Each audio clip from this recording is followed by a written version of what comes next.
Navayugam Saudi Khobar മേഖലാ കമ്മിറ്റിക്ക് പുതിയ നേതൃത്വം.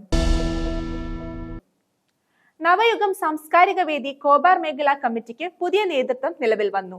കോബാർ മേഖലാ സമ്മേളനം തിരഞ്ഞെടുത്ത 28 അംഗ മേഖലാ കമ്മിറ്റി സജീഷിന്റെ അധ്യക്ഷതയിൽ ആദ്യ യോഗം ചേർന്ന് പുതിയ മേഖലാ ഭാരവാഹികളെ തിരഞ്ഞെടുത്തു. രക്ഷാധികാരിയായി അരുൺ ചാത്തന്നൂർ, പ്രസിഡന്റായി സജീഷ് പട്ടായി, സെക്രട്ടറിയായി ബിജു വർക്കി, ട്രഷറർ അനീഷ കലാം, വൈസ് പ്രസിഡന്റുമാരായി ബിനു കുഞ്ഞു, മീനു അരുൺ, ജോയിന്റ് സെക്രട്ടറിമാരായി സജി അച്യുതൻ, ഷമി ഷിബു, ജീവകാരുണ്യ പ്രവർത്തന വിഭാഗം കൺവീനർ സഹിർ ഷാ കൊല്ലം എന്നിവരാണ് നവയുഗം കോബാർ മേഖലാ കമ്മിറ്റിയുടെ പുതിയ ഭാരവാഹികൾ.